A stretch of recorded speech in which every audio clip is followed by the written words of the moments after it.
Hello friends, मैं रंजीत सिंगालित मेरे channel street point Ranjit में आप सभी का स्वागत है। पिछली क्लास में मैंने लगभग प्लास्टिक पे चर्चा की थी। इसके बाद पहले क्लास में और माइक्रो बॉडीज पे चर्चा की थी। आज हम उपापचय के सक्रिय कोशिकाओं पे चर्चा करेंगे। उपापचय के सक्रिय कोशिकाओं यानी पौधों में उपापचय की क्रिया समस्त जीवों में होती, चाहे वह इंसान हो या पेड़ पौधे हों। जब पौधों में उपापचय की क्रिया होती है तो उपापचय की क्रिया जब पौधों में होती है तो कोशिकाओं में निरंतर कई सारे निर्जीव पदार्थों जमा होने लगते हैं। कई सारे जब निर्जीव पदार्थ जमा होते हैं उनको कई भागों में वैज्ञानिकों ने बांटा है, संचित पदार्थ, स्रावित पदार्थ और उत्सर्जित पदार्थ। आज हम उसी पे चर्चा करेंगे। देखिए आप लोग क्या है उपापचय के सक्रिय कोशिका। उपापचय के सक्रिय कोशिका, उपापचय के सक्रिय कोशिका, सक्रिय कोशिका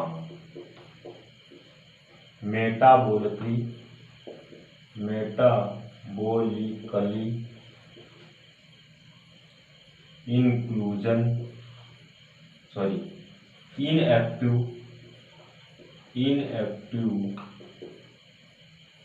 इनएक्टिव सेल इंक्लूजन। आज हम चर्चा करेंगे उपापचय के सक्रिय कोशिकाओं मेटाबोलिकली इनएक्टिव सेल इंक्लूजन पर चर्चा करेंगे। इन कोशिकाओं में उपापचय की क्रिया के दौरान पादप कोशिकाओं में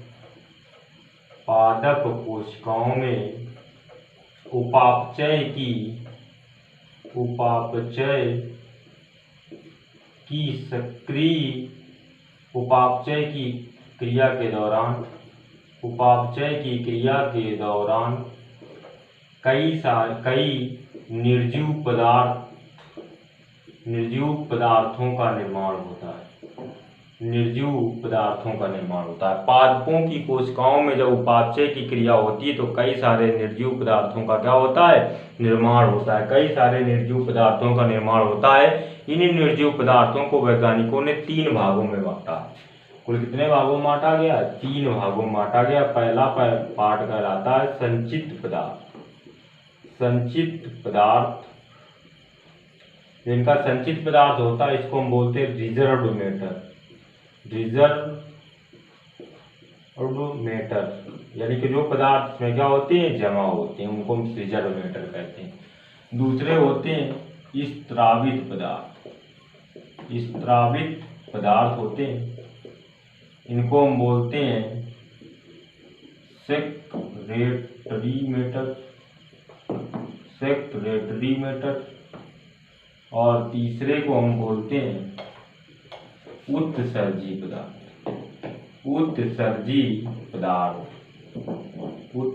पदार्थ जो होते हैं इनको हम बोलते हैं एक्सरेटरी मैटर। यानी 3 भागों ने वैज्ञानिकों ने कुल 3 भागों में बांटा पदार्थों। पहले संचित पदार्थ, स्रावित पदार्थ, उत्सर्जित पदार्थ। आज हम चर्चा करेंगे संचित पदार्थ। आज हम किस पर चर्चा करेंगे? संचित पदार्थ। कोशिकाओं में निरंतर विभाजन के दौरान या कोशिकाओं में निरंतर संचित पदार्थ इकट्ठा होते रहते हैं। कोशिकाओं में निरंतर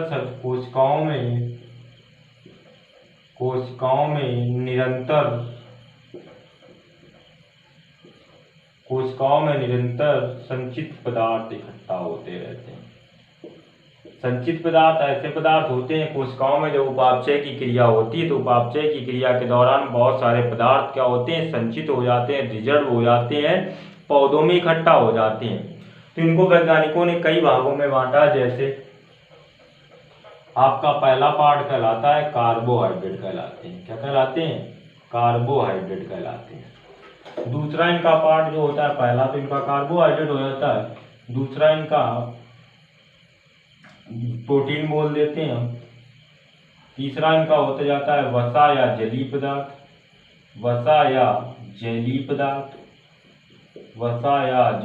पदार्थ।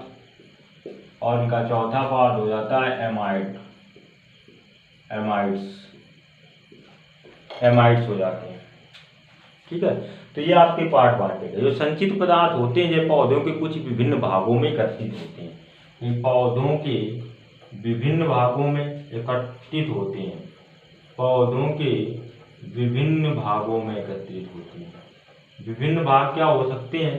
पौधों के विभिन्न भागों जैसे एकत्रित होने का जो इनका प्रोसेस होता है, पौधों के विभिन्न भाग जैसे भूमिगत जो जड़ें होती हैं, भूमिगत जड़ों में संचित हो जाते हैं पदार्थ, भूमिगत जड़ों में एकत्रित हो जाते हैं, तने में एकत्रित हो जाते हैं, तना में एकत्रित हो जाते हैं, कलियों में एकत्रित हो जाते हैं, बीजों में एकत्रित हो जाते हैं और फलों में एकत्रित हो जाते हैं। यहाँ पर क्या होता है, जो संचित पदार्थ जो होते हैं ये कहाँ पौधों के विभिन्न भागों में एकत्रित होते हैं। वो विभिन्न भाग क्या होते हैं? भूमिगत जड़ों में, तना होता है, कलियों में, बीजों में और फलों में एकत्रित हो जाते हैं। ये किस रूप में एकत्रित होते हैं? तो कार्बोहाइड्रेट के रूप में एकत्रित होंगे, या प्रोटीन के रूप में, या वसा या जैविक पदार्थ के रूप में, या एमाइड्स के रूप में एकत्रित होते हैं। तो आज हम चर्चा करेंगे पहले कार्बोहाइड्रेट से। कार्बोहाइड्रेट क्या है? कार्बोहाइड्रेट कार्बन, हाइड्रोजन और ऑक्सीजन का मिश्रण होता है। कार्बोहाइड्रेट CHO, कार्बन का अनुपात 1, ऑक्सीजन हाइड्रोजन का 2 और ऑक्सीजन का 1 होता है। कार्बोहाइड्रेट कार्बन, हाइड्रोजन और ऑक्सीजन का मिश्रण होता है। आज संसार में समस्त ऊर्जा का स्रोत कार्बोहाइड्रेट है। कार्बोहाइड्रेट के द्वारा इस पृथ्वी पर ऊर्जा की जैविक क्रिया पूर्ण हो पा रही है इस पृथ्वी पर, चाहे वह जैविक रूप में हो और चाहे वह अन्य भौतिक रूप में हो। जिन भी रूपों में ऊर्जा का आज रिसोर्सेस है तो ऊर्जा कार्बोहाइड्रेट ही है। आज मुख्य रूप से ऊर्जा का बहुत बड़े मात्रा में उपयोग किया जाता है। यहाँ पर बात करें कार्बोहाइड्रेट के का वही अनुपात इसमें होता है, हाइड्रोजन और ऑक्सीजन का अनुपात कार्बोहाइड्रेट में वही होता है जो जल में इनका अनुपात होता है। जल में जिस प्रकार हाइड्रोजन और ऑक्सीजन का अनुपात 2:1 होता है उसी प्रकार कार्बोहाइड्रेट में होता है। कार्बोहाइड्रेट का जो अणुसूत्र होता है, कार्बोहाइड्रेट का जो अणुसूत्र होता है, ये अणुसूत्र होता है CH2ON। ये कार्बोहाइड्रेट का अणुसूत्र है जो विभिन्न भागों में प्रयोग होगा। कार्बोहाइड्रेट का अणुसूत्र, कार्बोहाइड्रेट में कार्बन और हाइड्रोजन होने के कारण इसे कार्बन का हाइड्रेट या कार्बोहाइड्रेट नाम इसका पड़ गया। कार्बन का हाइड्रेट या कार्बन और हाइड्रोजन होने के कारण कार्बोहाइड्रेट नाम पड़ा इसका। इसको विभिन्न भागों में बांटा जाता है।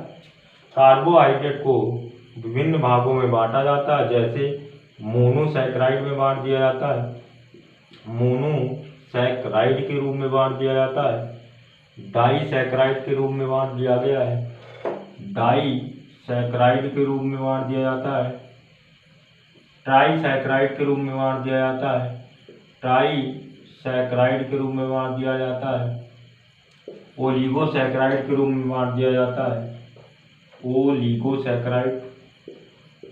ओलिगोसैकराइड के रूप में बांट दिया गया है, और तीसरा पॉइंट इनका कहलाता है पॉलीसैकराइड। अन्य पार्ट का कहलाता है पॉलीसैकराइड कहलाता है। पॉलीसैकराइड का एक और पार्ट है जिसे कहते हैं हम होमोपोलीसैकराइड, होमीपोलीसैकराइड बोल देते हैं, होमीपोलीसैकराइड, जिस पर हम चर्चा करेंगे अभी। मोनोसैकराइड की बात करें तो मोनोसैकराइड में जो 3 से 7 अणु तक के कार्बन कार्बोहाइड्रेट पाए जाते हैं, 3 से लगा करके 7 तक के कार्बोहाइड्रेट कार्बन के हाइड्रेट पाए जाते हैं, यानी कार्बन की मात्रा देखी जाती है। तो जिनमें कार्बन की 5 मात्रा होती है उन्हें हम पेक्टोज कहते हैं। पेक्टोज में 5 कार्बन होते हैं और हेक्सोजन में 6 कार्बन परमाणु होते हैं, 6 कार्बन के परमाणु होते हैं। पेक्टोज में हम पढ़ेंगे राइबोस के बारे में, डीऑक्सीराइबोस के बारे में पढ़ेंगे, डीऑक्सीराइबोस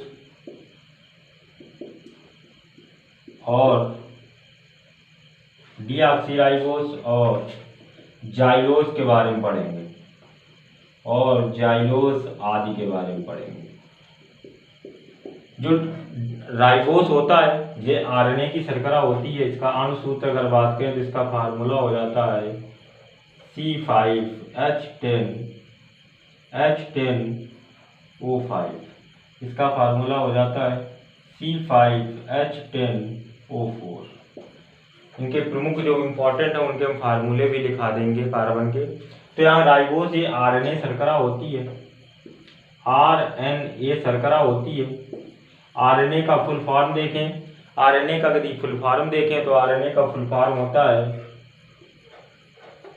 आपका ribo nucleic acid, ribo nucleic acid, ribo nucleic acid इसका फार्मूला होता है। कई पेपरों में राइबो न्यूक्लिक RNA का फार्मूला ही सीधे पूछा गया है, कई पेपरों में आया है RNA की शर्करा कौन सी होती है। फिर डीऑक्सीराइबोज जो होता है ये DNA की शर्करा है, DNA की, क्योंकि ये क्या है कार्बोहाइड्रेट क्या होती है, ऐसे प्रकार की शर्कराएं होती हैं, क्या होती हैं शर्करा होती हैं। तो यहाँ पर DNA की शर्करा कौन सी होती है, डीऑक्सीराइबो, DNA का फुल फॉर्म होता है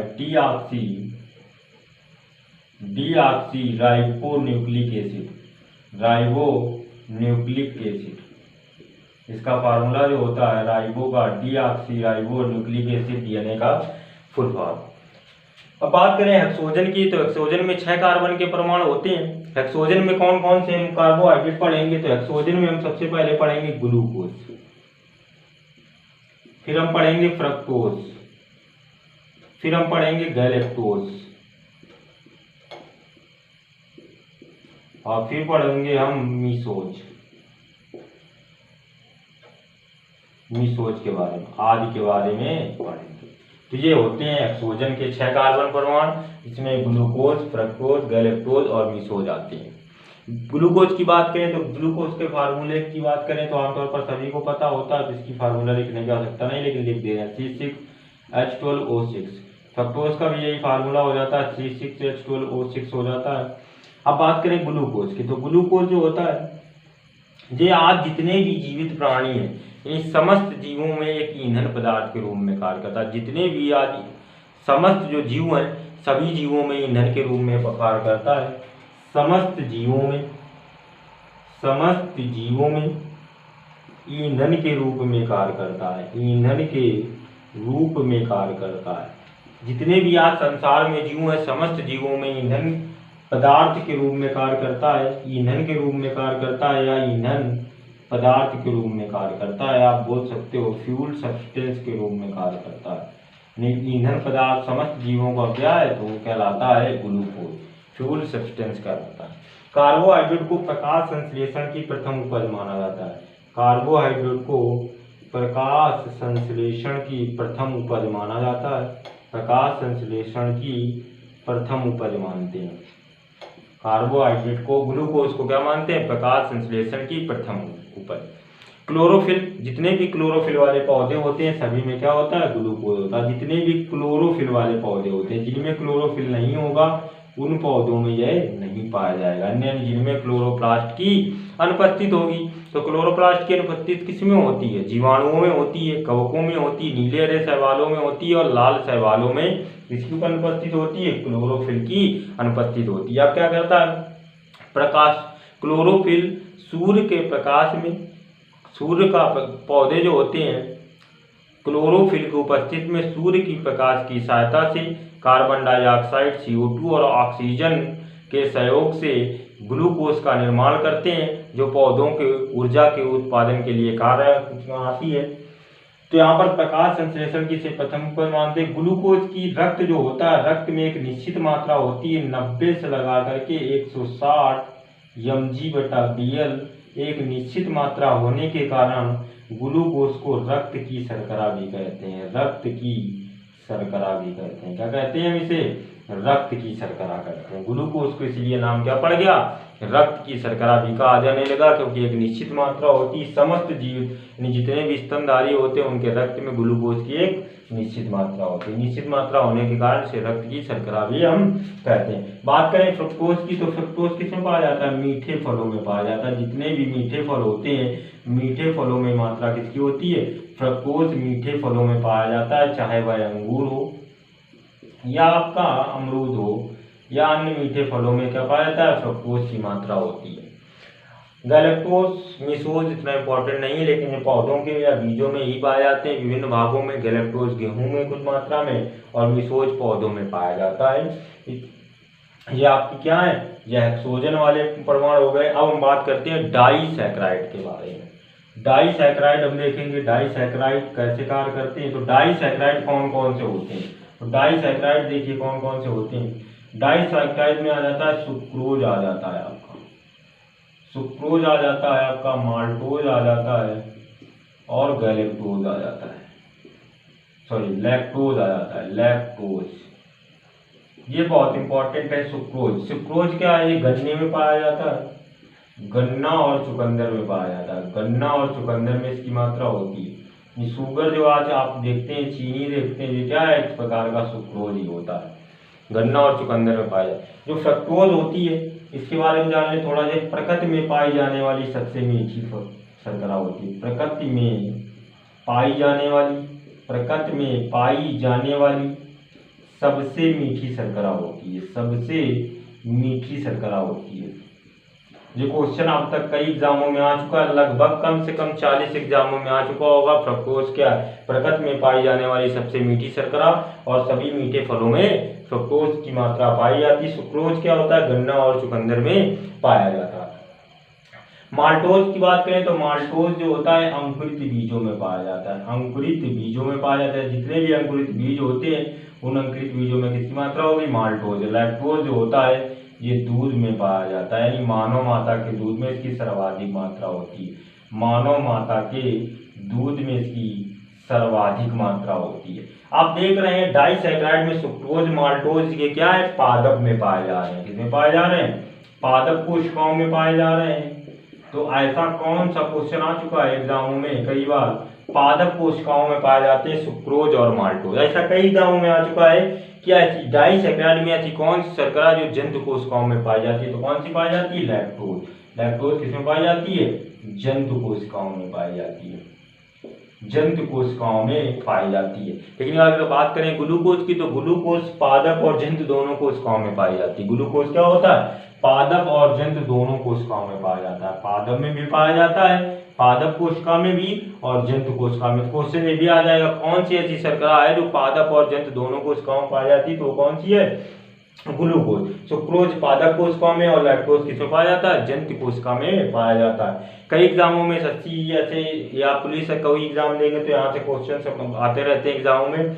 अब आपका इसका आप स्क्रीनशॉट ले लीजिए जल्दी से, इसका बाद हम आगे चर्चा करें। ले लिया, ठीक।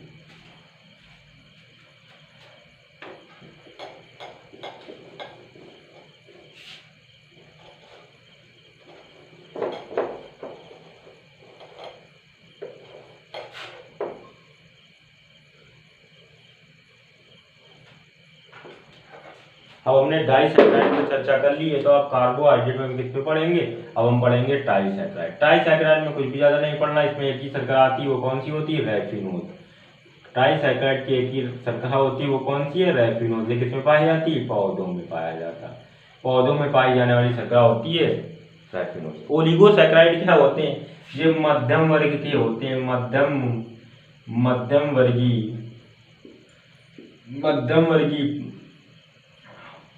वर्गीय कार्बोहाइड्रेट होते हैं, मध्यम वर्गीय कार्बोहाइड्रेट होते हैं, मध्य स्तरीय कार्बोहाइड्रेट होते हैं। सबसे ज्यादा इंपॉर्टेंट है पॉलीसैकराइड पे चर्चा करें। पॉलीसैकराइड सबसे ज्यादा इंपॉर्टेंट होता है, तो पॉलीसैकराइड पे हम चर्चा करेंगे। आपने मोनोसैकराइड पढ़ा, डाइसैकराइड पढ़ा, ट्राइसैकराइड, ओलिगोसैकराइड देखा, अब हम पॉलीसैकराइड देख। जितनी भी देख रहे थे आप, डाइसैकराइड, मोनोसैकराइड, ट्राइसैकराइड, एक ऐसी थी शर्कराएं होती थी, स्वाद में मीठे होते थे। क्या होती थी, शर्कराएं होती थी, स्वाद में मीठी होती थी। लेकिन पॉलीसैकराइड क्या होता है, शर्करा नहीं होती, ये स्वादहीन होता है, कोई स्वाद नहीं होता है, स्वादहीन होता है ना, तो शर्करा होता है, आक्रिस्टलीय होता है, यानी क्रिस्टल भी नहीं होता है इसमें, आक्रिस्टलीय होती है। ये सब कैसे होते थे, क्रिस्टलीय होते थे। पॉलीसैकराइड आक्रिस्टलीय होगा। पॉलीसैकराइड के अगर उदाहरण के तौर पर देखें तो इसके कई सारे उदाहरण होते हैं पॉलीसैकराइड के, आज मौजूद हैं। बात करें तो इसका एक उदाहरण होता है इनुलिन, इनके कार्य बताएंगे क्या होता है। दूसरा इनका हो जाता है मंड, टी स्टार्च, और तीसरा इनका उदाहरण हो जाता है ग्लाइकोजन, फिर इनका आ जाता है सेलुलोज, फिर इनका आ जाएगा हेमी सेलुलोज, फिर इनका आ जाता है लिग्निन। लिग्निन पे चर्चा करेंगे हम, क्या है लिग्निन। फिर इसके बाद हम पढ़ेंगे पेक्टिन, जाइलोन। जाइलोस और जाइलोन में डिफरेंट है। जाइलोस किसमें पाया जा रहा है, जिसमें 5 कार्बन के परमाणु थे, वो कहाँ पाया जा रहा था, मोनोसैकेराइड में। हम पढ़ रहे हैं यहाँ पर जाइलोन, वहां पर क्या था, जाइलोस। अब यहाँ पर एक पढ़ा पेक्टेन, वहां 5 कार्बन के परमाणु के पेक्टोज कहते थे, ये क्या है, पेक्टेन होती है। इसका हम पढ़ेंगे म्यूसिलेज। म्यूसिलेज पे चर्चा करें। ये है आपके कार्बोहाइड्रेट। अब बात करें पहले हम इनुलिन की, तो इनुलिन की यदि बात करें तो इनुलिन जो पाया जाता है, डहलिया एक वृक्ष होता है, तो डहलिया की जड़ों में पाया जाता है। डहलिया जो होते हैं उनमें पाया जाता है, डहलिया की जड़ों में। यानी आपको प्रारंभ में ही बता दिया गया था, जो आपके संचित पदार्थ होते हैं वो भूमिगत जड़ों, तना, कलियों, बीजों और फलों में क्या होते हैं, एकत्रित होते हैं। तो इनमें से आपका क्या हो जाता है, इनुलिन, जो डहलियों की जड़ों में पाया जाता है। मंड स्टार्च की बात करें तो ये आपका आलू में पाया जाता है, मक्का में मिलेगा आपका, गेहूं में मिलेगा आपका, चावल में मिलेगा आपका, आलू मिलेगा, मक्का मिलेगा, गेहूं में मिलेगा और केला में भी पाया जाता है। इन सब में क्या होता है, स्टार्च होता है। स्टार्च, लेकिन इसमें स्वाद तो होता नहीं, स्टार्च स्वादहीन होती है। आपको जब लवक पढ़ाए गए थे तो 3 पॉइंट पढ़ाए गए थे। लवक में हमने पढ़ा था ल्यूकोप्लास्ट। क्या पढ़ाया था आप लोगों को, ल्यूकोप्लास्ट। ल्यूकोप्लास्ट में हमने 3 पार्टों में ल्यूकोप्लास्ट को बांटा था। इसमें हमने रखा था एमिलियोप्लास्ट,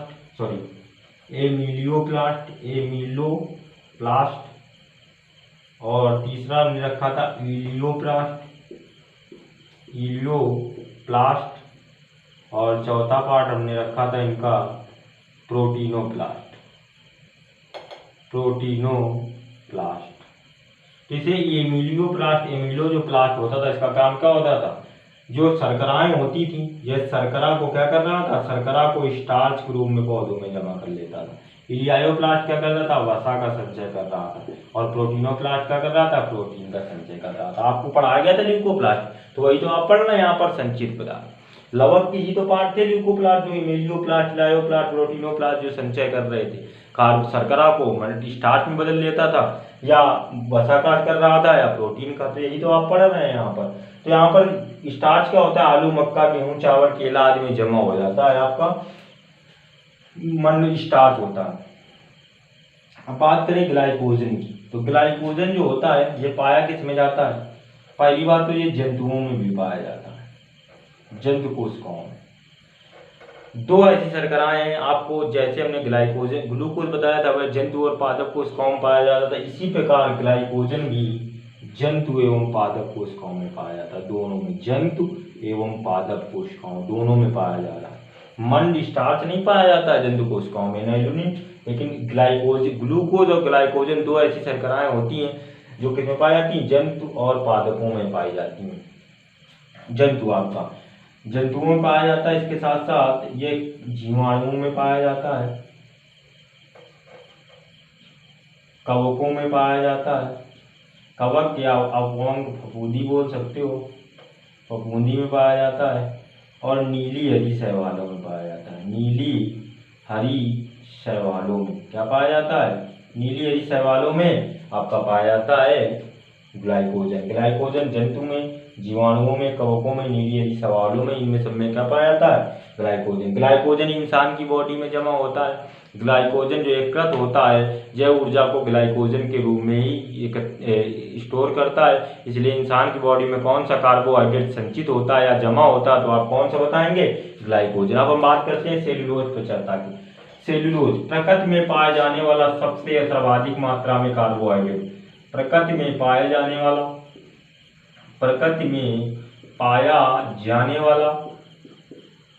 सर्वाधिक मात्रा में कार्बोहाइड्रेट, आज संसार में प्रकृति में सबसे ज्यादा कोई यदि कार्बोहाइड्रेट पाया जाता है तो वो सेल्यूलोज होता है। कौन सा होता है, सेल्यूलोज होता क्या है, कार्बोहाइड्रेट भी बोल सकते हैं इसको, और पॉलीमर, प्रकृति में पाया जाने वाला सर्वाधिक मात्रा में कार्बोहाइड्रेट या पॉलीमर, क्योंकि पॉलीसेकेराइड है तो इसको हम पॉलीमर बोल देते हैं। पॉलीमर कौन सा होता है, सेल्यूलोज होता है।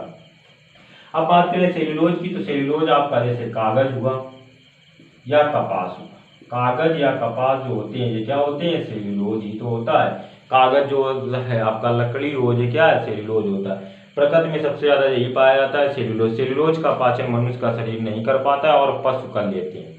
सेल्यूलोज का पाचन जो होता है ये मनुष्य का शरीर नहीं कर पाता है, कई बार पेपरों में आ चुका है। सेल्यूलोज का पाचन क्या होता है, मनुष्य का शरीर नहीं कर पाता। सेल्यूलोज का पाचन मनुष्य का शरीर नहीं कर पाएगा। क्यों नहीं कर पाता है, तो मनुष्य के शरीर का जो सीकम होता है, जो सीकम होता है, सीकम में सेल्यूलोज का पाचन करने वाले बैक्टीरिया नहीं पाए जाते हैं। सेल्यूलोज का पाचन करने वाले बैक्टीरिया नहीं पाए जाते हैं। सीकम हम कब पढ़ाएंगे, जब आपको पढ़ाएंगे पाचन तंत्र। सेल्यूलोज है क्या, सेल्यूलोज है क्या आप बात करें तो सेल्यूलोज छोटी आंत और बड़ी आंत का मिलन स्तर को हम सेल्यूलोज कहते हैं, सीकम कहते हैं। छोटी आंत और बड़ी आंत जो होती है, छोटी आंत और बड़ी आंत के मिलन स्तर को क्या कहा जाता है, सीकम कहा जाता है। जो छोटी आंत, यहाँ पर सेल्यूलोज यानी सेल्यूलोज का पाचन मनुष्य का शरीर नहीं कर पाता है, कागज और कपास। हेमी सेल्यूलोज क्या करता है, ये काम करता है आपका कोशिका भित्ति। जैसे सेल्यूलोज का भी काम क्या होता है, कोशिका भित्ति का निर्माण करना, कोशिका भित्ति का निर्माण करना, सेल वाल का निर्माण करना। किसका वाल का निर्माण करती थी, सेल वाल। पार्ट 2 जब कोशिका का तो हमने पढ़ाया था, तो वहां पर कोशिका भित्ति पे चर्चा की थी। कोशिका भित्ति की बात की जाए तो सेल्यूलोज क्या करती, कोशिका भित्ति को हमने 4 भागों में बांटा था, प्राथमिक, द्वितीयक, तृतीयक और मध्यपटल। तो प्राथमिक कोशिका भित्ति का निर्माण किससे होता है, सेल्यूलोज से ही होता है। हेमीसेल्यूलोज से भी कोशिका भित्ति का निर्माण होता है, लेकिन जिससे द्वितीयक कोशिका भित्ति कौन सी निर्मित होती है, लिग्निन से भी कोशिका भित्ति का निर्माण होता है, पेक्टिन से भी होता है। हमने बताया था कोशिका भित्ति का किसके से निर्माण होता है, सारे पॉइंट आपको लिखा दिए गए थे। अगर हम बात करें पेक्टिन की, तो आपको एक पॉइंट शुरुआत में ही नहीं बताया था हमने, कार्बोहाइड्रेट जो होता है, कार्बोहाइड्रेट का बृहत कंकाल, सॉरी आर्थ्रोपोडा एक संघ होता है, आर्थ्रोपोडा एक संघ होता है। आर्थ्रोपोडा का जो संघ होता है ये कार्बोहाइड्रेट का बना होता है, बृहत कंकाल। आर्थ्रोपोडा संघ जो होते हैं इनका बृहत कंकाल जो बाहरी आवरण होता है वो कार्बोहाइड्रेट का बना होता है। किसका बना होता है, आर्थ्रोपोडा में कौन आते हैं, सांप, बिच्छू, कीट वगैरह कैसे आते हैं, आर्थ्रोपोडा के संघ में आते हैं। तो आर्थ्रोपोडा संघ का बृहत कंकाल के द्वारा तो पेक्टिन क्या करता है, क्वेश्चन आता है आर्थ्रोपोडा, क्वेश्चन अक्सर आ जाता है जो काकरोच होता है या कीट होते हैं, काकरोच, इनका जो बाहरी आवरण किसका बना होता है, तो किस शर्करा का, आर्थ्रोपोडा का बृहत कंकाल तो कार्बोहाइड्रेट का बना होता है, लेकिन बना किससे होता है, वो होती है पेक्टिन। पेक्टिन का पदार्थ जेली पदार्थ के रूप में भी किया जाता है, जेली पदार्थ के रूप में क्या मात्रा में किया जाता है, और गुटखा में भी किया जाता है। गुटखा जो होता है उसमें, और जेली पदार्थ और गुटखा में किसका प्रयोग किया जाता है, पेक्टिन का प्रयोग किया जाता है। जायोन होता है पौधों में, म्यूसिलेज भी पौधों में पाया जाता है। आपका अगर बात करें सेल्यूलोज की, सेल्यूलोज जो आपका गोंद होता है ये भी क्या होता है, एक प्रकार का गम जो निकलता है बंबूल में, वो भी क्या होता है, सेल्यूलोज ही होता है। आपका ये पॉइंट हमने कार्बोहाइड्रेट पे चर्चा कर लिया, आप लोग इसका स्क्रीनशॉट ले लीजिए। ले लिया, ठीक, आगे देखिए।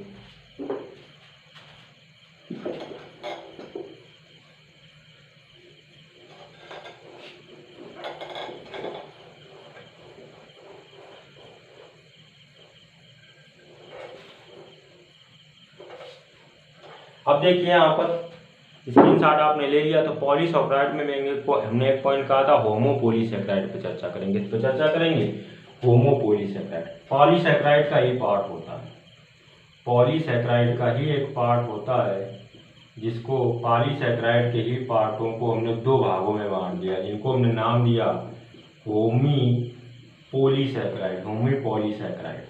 होमीपॉलीसैकेराइड, होमोपोली जो सैकेराइड होते हैं ये 2 भाग होते हैं। कितने भाग होते हैं, होमोपॉलीसैकेराइड के 2 भाग होते हैं।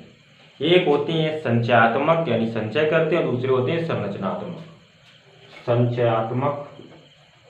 संचयात्मक एवं संरचनात्मक। अब बात करें संचयात्मक की बात करें तो संचय कौन से ऐसे कार्बोहाइड्रेट होते हैं जो संचय होते हैं, जमा होते हैं। तो कौन से ऐसे जमा होते हैं, तो उन पे हम बात करेंगे तो स्टार्च आपका जमा होता है, ग्लाइकोजन जमा हो जाता है। ये क्या होते हैं, संचय होते हैं पौधों के विभिन्न भागों में। स्टार्च हो, ग्लाइकोजन हो, ये क्या होते हैं, संचय होते हैं। अब संरचनात्मक कौन से होते हैं, जैसे सेल्यूलोज हो गया,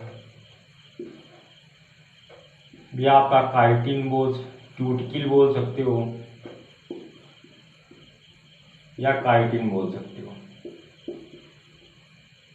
काइटिन बोल सकते हो।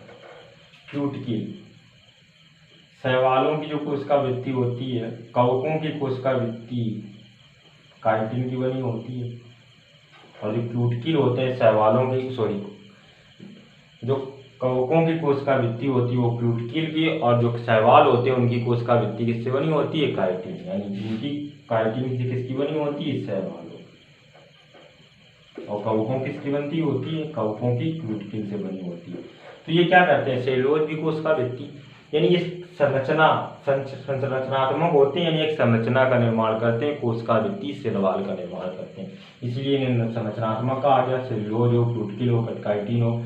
अब संचयात्मक स्टार्च जमा होता है, ग्लाइकोजन क्या होते हैं, जमा होते हैं। जमा होने का क्या नाम दिया देगा, संचयात्मक। तो होमोपोलीसैकेराइड में आएंगे, क्वेश्चन आ जाए कभी संचयात्मक कौन कार्बोहाइड्रेट होते हैं तो आप टिक कर लेना, अगर वो आ जाए संरचनात्मक कौन होते हैं तो टिक कर लेना आप एग्जाम हॉल में।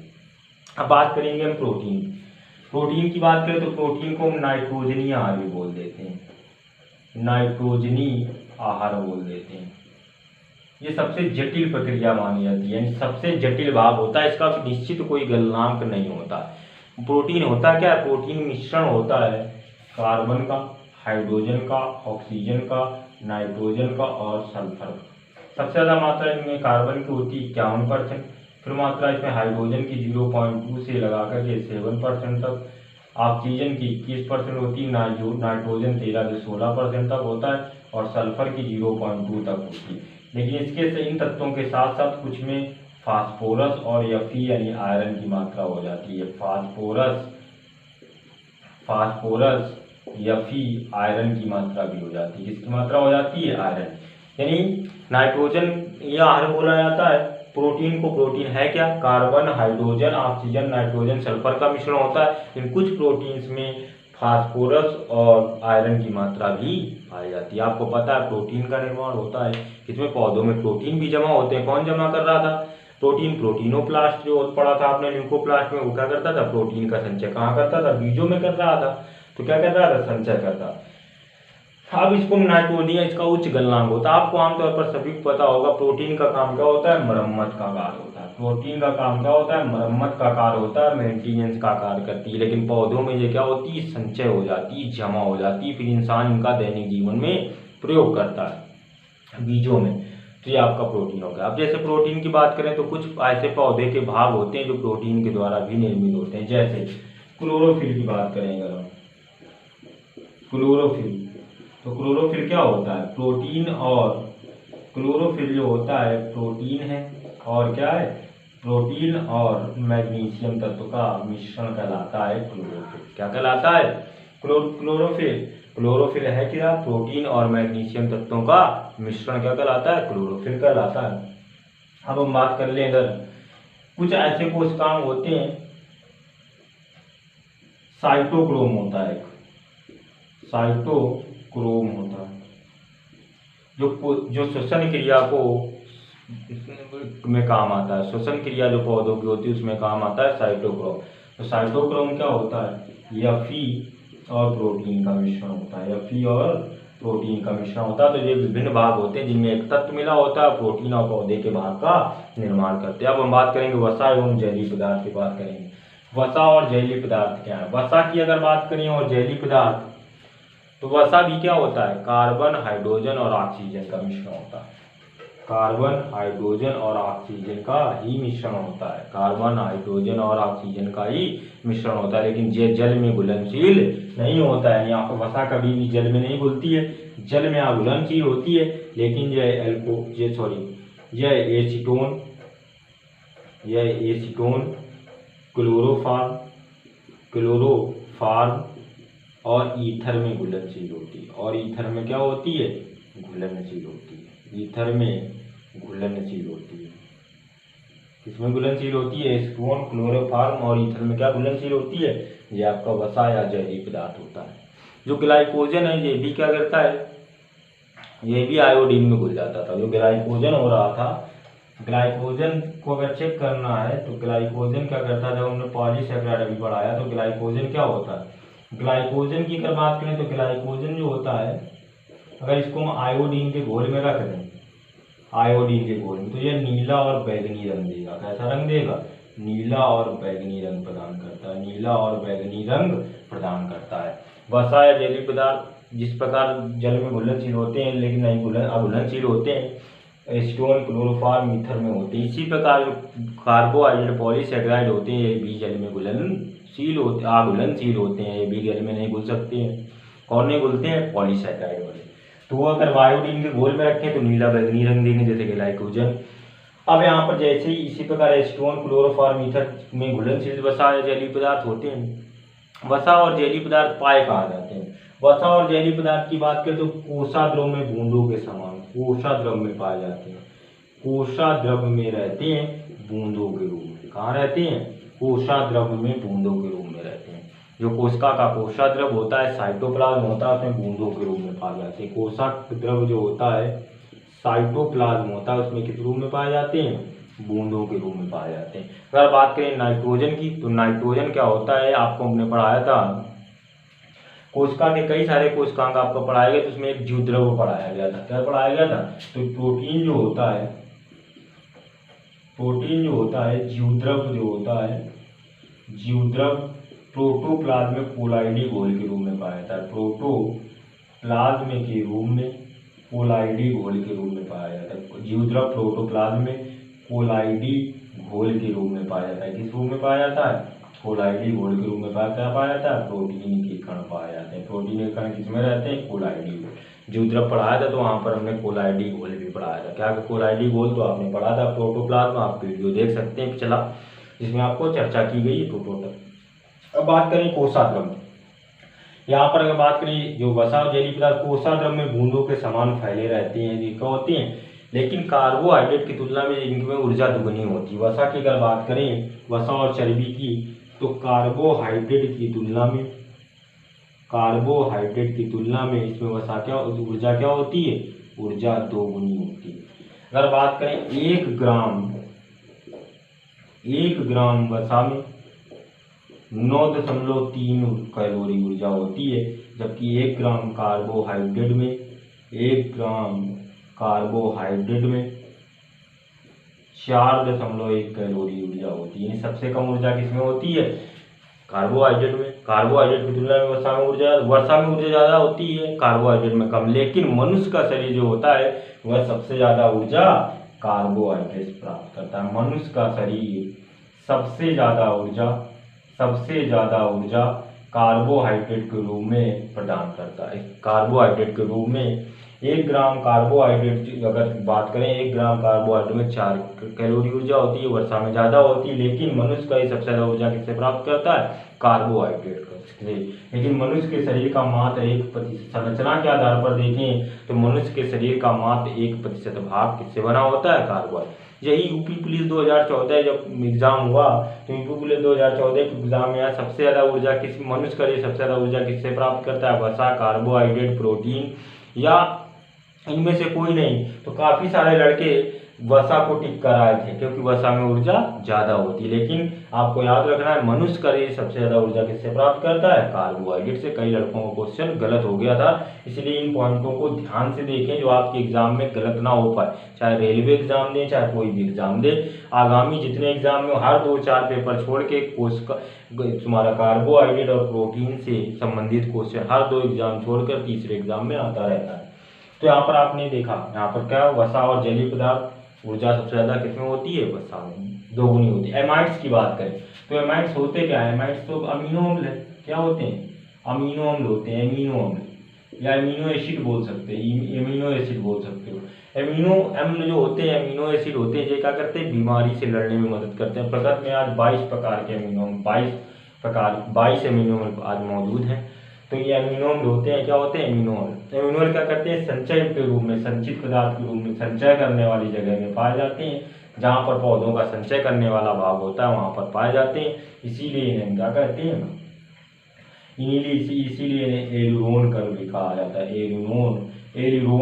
एलुरोन कण भी कहा जाता है किसको, एमाइड्स को। एमाइड्स में एल्डोन कर होता है, संचय करने वाले भागों में पाया जाता है, इसको एमिनो एसिड कहते हैं। एमाइड्स होते हैं आपके जो, अगर बात करें हम वसा की, वसा आपने जब पौधों हमने जब हमने ल्यूकोप्लास्ट पढ़ाया था तो वहाँ पर 3 भाग पढ़ाए थे हमने, एमिलियोप्लास्ट, इलियोप्लास्ट और प्रोटीनोप्लास्ट। तो जो इलियोप्लास्ट होता था वो क्या करता था, वसा का संचय कर रहा था। तो यानी आप देख रहे थे ये संचित पदार्थ आपको ल्यूकोप्लास्ट में ही बता दिए गए थे, कार्बोहाइड्रेट, वसा और इसका किसका, प्रोटीन का संचय करता है, कौन सा, पौधे का, ल्यूकोप्लास्ट वाला।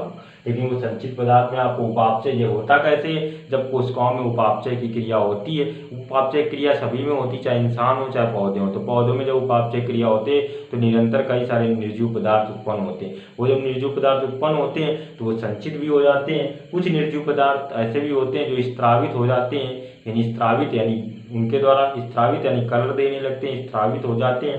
कुछ ऐसे होते हैं जो उत्सर्जी यानी इन जंतुओं की तरह पौधों में उत्सर्जी अंग तो होते नहीं है, तो वो क्या करते हैं, पौधे अपने उत्सर्जी पदार्थ को अपने बाहर ही निकाल देते हैं, या कई प्रकार सूख कर या वहीं पर जमा हो जाते हैं कई बार। तो आपका ये पहला आज हमने संचित पदार्थ पर चर्चा कर ली है। अगले टॉपिक पे हम स्थापित पदार्थ पे चर्चा करेंगे। यदि आपको मेरा लेक्चर पसंद आए तो लाइक करें, शेयर करें और सब्सक्राइब करें, और मेरे वीडियो पहले देखने के लिए आपको बेल आइकन के बटन को दबाएं।